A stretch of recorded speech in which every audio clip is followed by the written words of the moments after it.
सबसे ज्यादा बात तो हारिस रऊफ के ऊपर ही हो रही है, लेकिन अनफॉर्चुनेटली जो आईसीसी के इवेंट्स होते हैं उनमें जो इंपॉर्टेंट मौके होते हैं वहां हारिस की बॉल पे ज्यादा रन बन जाते हैं, इसलिए शायकीन की नजर में वो विलन है। और शायद टीम मैनेजमेंट में भी कुछ लोग यही कहते हैं कि यार ये जो अहम मौके हैं उसमें ये चल नहीं पाता, हाँ।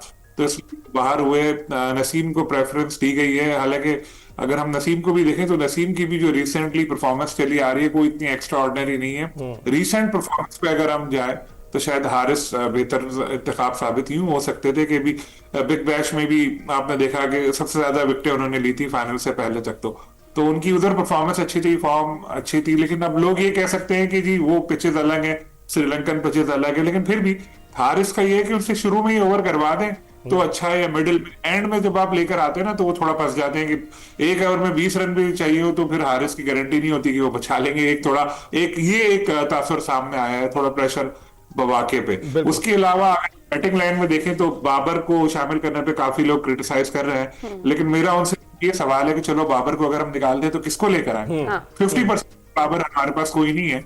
बिग बैश में चले उनके पास टैलेंट ज्यादा है, बहुत कुछ था, तो उन्होंने कर लिए जो डिसीजन था कि बाबर को शायद फाइनल में बिठा भी देते फाइनल से पहले वाले मैच में।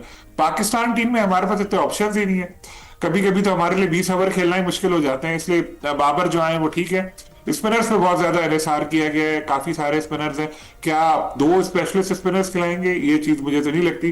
फिर ऑलराउंडर बहुत ज्यादा आ जाएंगे, स्पेशलिस्ट बैट्समैन बहुत कम है। विकेट कीपर हमारे जो 3 प्लेयर्स के आगे विकेट कीपर लिखा है वो तीनों पार्ट टाइमर है। ख्वाजा नाफे को स्पिन के खिलाफ मैंने सुना है इनकी कीपिंग में थोड़ा स्ट्रगल करते हैं वो, और श्रीलंका में स्पिन पिचेस ही होंगी, वहां पे देखना होगा उनकी परफॉर्मेंस कैसी रहती है। या उस्मान से अगर कीपिंग कराएंगे, उस्मान मुसलसल खेले जा रहे हैं, दूसरा वर्ल्ड कप उनका होगा, लेकिन अभी तक अपना मकाम नहीं बना सके वो टीम में। एक आध अच्छे नहीं की उनकी आई है, शायद अभी भी उनको यूएई की क्रिकेट छोड़कर पाकिस्तान आने का जो उन्होंने एहसान किया था उसका सिला दिया जा रहा है।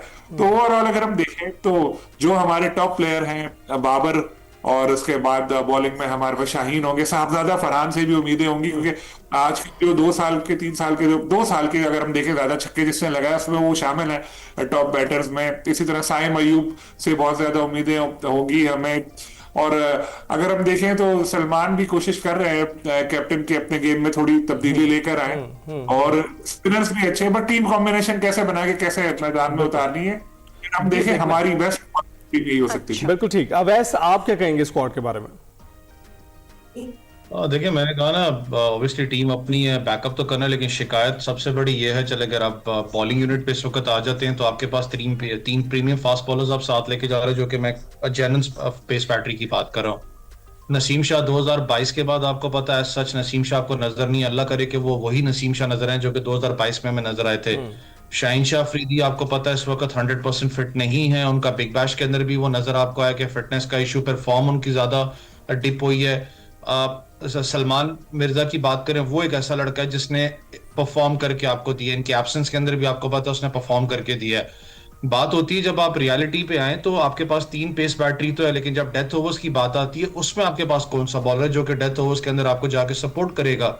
हारिस रऊफ, मुझे पता है, वो जो पिछला मैच था उसकी वजह से ऑब्वियसली वो खमियाजा भुगत रहे हैं, लेकिन वो डेथ ओवर का एक बॉलर था आपके पास मौजूद था। इन सब से बेहतर आपके पास एक ऑप्शन था, वो था अब्बास अफरीदी का। अच्छा। उसका कसूर क्या है मुझे आज तक ये नहीं समझ आई, चाहे सुफियान की बात करें चाहे अब्बास अफरीदी की बात करें, वो उनका कसूर बेचारों का क्या था? आपके पास एक स्पेशलिस्ट डेथ ओवर का बॉलर तो आपके पास अब्बास अफरीदी की शक्ल में आ सकता था, और साथ लॉन्ग हैंडल बैटिंग के अंदर भी वो यूज कर लेता है। वसीम जूनियर के हवाले दानियाल से की भी बात यही करें कहा तो जा रहा है कि मुझे उनका क्या कसूर था? देखिए, दानियाल की अगर बात करूं, जो दानियाल को आई गेस बहुत अर्ली था पाकिस्तान टीम में लेके आना, बहुत से लोग बात कर रहे थे, मुझे पता है उसने काफी अच्छी परफॉर्मेंस दी थी ये राइजिंग स्टार जो एशिया कप था उसके अंदर, लेकिन वर्ल्ड कप का प्रेशर डिफरेंट होता है। क्या उसको आपने उस पूल ऑफ क्रिकेट में रखा हुआ था? आपने नहीं रखा हुआ था, बैकअप के ऊपर हमने काम नहीं किया। अगर आप बैटिंग के अंदर आ जाते हैं, आपने श्रीलंका में मैचेस खेलने हैं, जो कि आपको पता है इस चीज में भी कि बहुत से मैचेस आपके 15-12 शायद 10 ओवर का मैच हो, क्योंकि बारिश जोन सी कहीं ना कहीं बीच में मुदाखलत करेगी। वहां पर आपका बैटिंग जो उनसे स्टांस क्या होना चाहिए, अभी तक अगर बैटिंग ऑर्डर को निकाल के देखें तो समझ में नहीं आता। बाबर आजम की आप बात, ठीक है बड़े प्लेयर है, सारे मामलात हैं, लेकिन एक चीज समझनी पड़ेगी कि बाबर इस वक्त आउट ऑफ फॉर्म है, मुझे पता है। अच्छा वैसे इस पर जो मेंबर सिलेक्शन कमेटी है आकिब जावेद, उन्होंने ये कहा है कि कंडीशंस के हिसाब से बाबर आजम अहम किरदार अदा कर सकते हैं। उन्होंने मजीद क्या कहा, पहले वो सुनते हैं फिर आपकी टेक लेते हैं इसके ऊपर। श्रीलंका में हो सकती है, उस हिसाब से आप देखते हैं कि एक प्लेयर की वैल्यू क्या है। बाबर चूँकि अगर लास्ट आप एशिया कप में भी देखें तो हमें ये फील हुआ कि एक ऐसा बैट्समैन ऐसी पर्टिकुलर जो कंडीशंस हैं जिसमें चैलेंजिंग कंडीशंस आ सकती हैं, उसमें टीम के स्क्वाड में होना ज़रूरी है। तो इसलिए वो एक स्पेसिफिक रोल है जिसकी वजह से कंडीशंस के हिसाब से definitely is the most consistent batsman. तो आपको कई दफ़ा ऐसे प्लेयर्स को टीम का हिस्सा बनाना पड़ता है। गुफ्तगू आपने सुनी, तो अवैस बताइएगा कि ठीक कह रहे हैं, कंडीशंस के एतबार से अहम किरदार अदा कर सकते हैं बाबर आजम?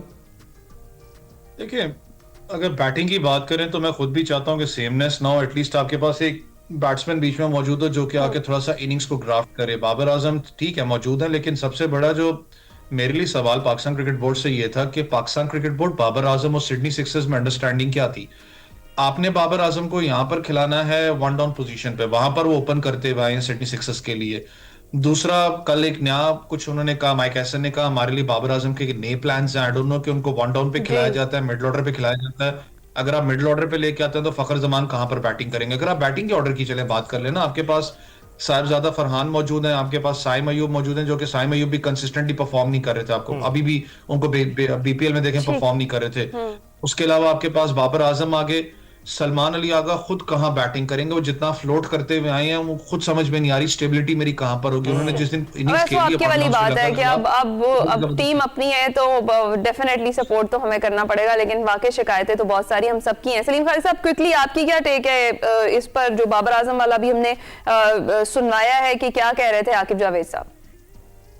यही आकिब जावेद पहले ये भी कहते थे कि हम बाबर आजम को आउट नहीं करते पीएसएल में ताकि वो थोड़ा स्लो खेल के बनाता रहे। तो ये खैर चलता है क्रिकेट में, जब आप ओहदे पे आते हैं तो राय बदल जाती है। लेकिन मैं इस हद तक मुत्तफिक हूं कि हमें श्रीलंका में वर्ल्ड कप जैसे बड़े इवेंट में बाबर आजम की जरूरत पड़ेगी।